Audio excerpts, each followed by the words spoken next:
So in this segment, we're going to be talking about the UK's kind of failing car industry. Stellantis, who owns Vauxhall and other companies, saying that car manufacturing will essentially struggle, or is going to struggle more if we don't renegotiate the TCA, which is up for review in a couple of years. I know I made a mistake there saying that it's up for renegotiation, but it's not. It's up for review. So that's a mistake I made. So hopefully this corrects the record on that one. But yeah, we'll go through what Stamer kind of discusses in this clip. This morning, we're reporting a really important story here on the programme about car manufacturing. Vauxhall saying that they need the government to renegotiate part of that deal, or else this country could face job losses in the car manufacturing industry. Would you renegotiate?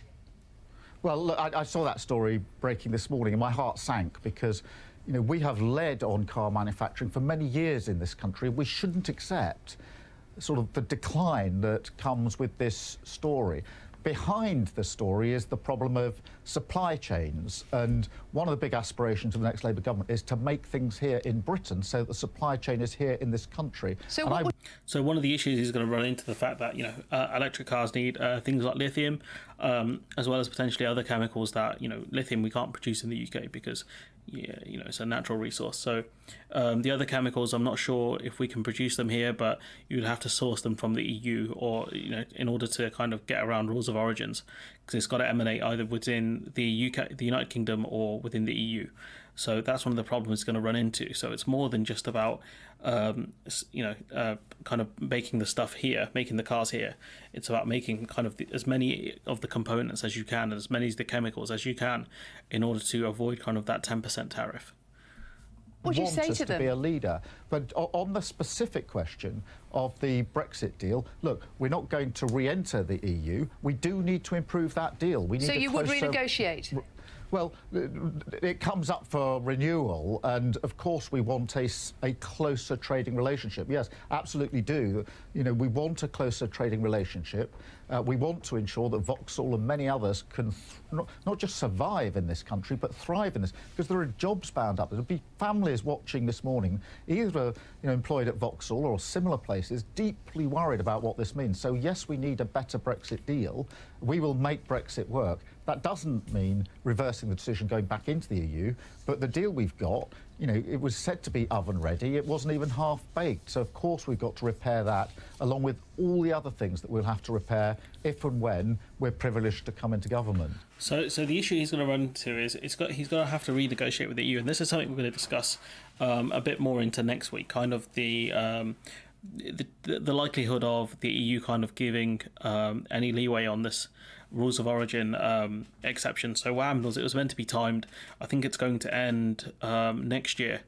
It's like an exemption on rules of origin. So it basically means that if certain parts, a certain percentage of the car, if those parts are not made within the EU, then you'd face the tariff. But the EU gave an exemption, or at least there's an exemption in the thing, in the agreement. So that's going to end next year. So the car industry has been being like really vocal about the problems, because it'll impact both sides. So cars being exported from the EU into Great Britain could face a 10% tariff.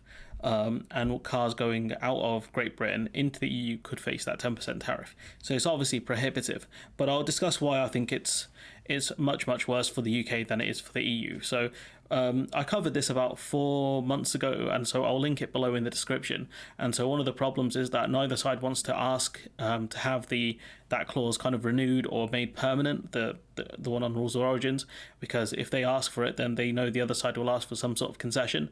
One of the other problems is that the EU kind of is looking at moving manufacturing into the EU anyways. So, you know, EU member states could make a deal with Vauxhall to say, like, look, we can offer you X amount or whatever, offer you a subsidy amongst other things. You set up shop here, and, you know, Great Britain is a smaller market than the EU, so you have more options to sell whilst you're selling within the EU.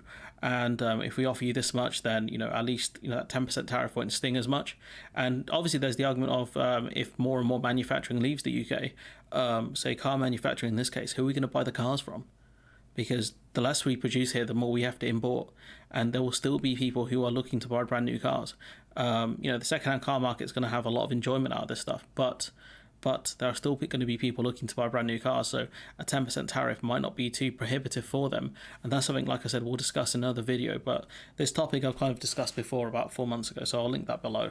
But so Stamer's answer here, not the worst about fixing aspects of the trade deal, but the problem is if you go to renegotiate with the EU, then that's going to be very tricky. If you're trying to renegotiate that clause, it's going to be very tricky because it might not be in the EU's interest to actually give a concession on that. It just depends on what the EU member states decide, because the important thing to remember is the EU does what's in its member states' interests. So how would that work? What would you change? We need to make a closer relationship. Where there are barriers, we need to tear them down. There's too much by way of barriers. But I mean, for Vauxhall, the issue will be, of course, the supply of materials and parts coming into the country that then have to be assembled here into a car. The more barriers you put in the place of that coming in swiftly at the right time at the right place, the harder you make it for Vauxhall. I've been to see this for myself. I know how time critical it is. So what he's talking about, I think he's wrong here, because what he's talking about is just-in-time supply, just-in-time. So the parts come in just as the factories need them.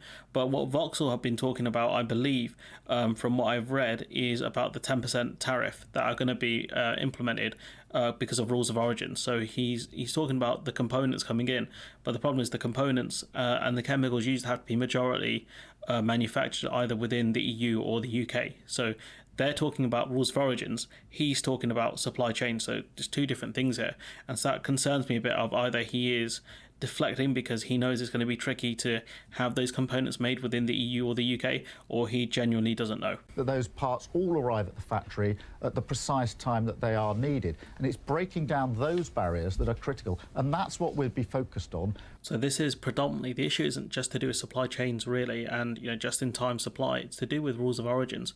So you can see here this from Stellantis being quoted by the great Faisal Islam, saying that they said that Stellantis decided in their 2024 footprint that they would look to avoid the 45% rules of origin. So 45% of the vehicle, by the looks of it, have to be manufactured in the UK or the EU in order to avoid the 10% tariff. So that would increase the cost of the vehicle by 10% straight up, because tariffs are a tax.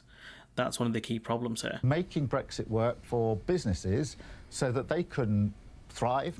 And so for me, even with dynamic alignment, I don't think we'll get just-in-time supply, because the problem is that all the parts will still have to go through customs, which will take time. So I think he's still wrong, even in his own analysis of the just-in-time supply chain, that the idea that we can get that back, the only way we can get that back is by being in the single market and customs union, and the only way we can re-enter the single market is obviously becoming an EFTA member or by rejoining the EU. That would resolve both the customs union and the single market, but we're not going to do that. So what that means is there's still going to be a customs border, and so you're still going to face delays. This just-in-time supply thing is dead.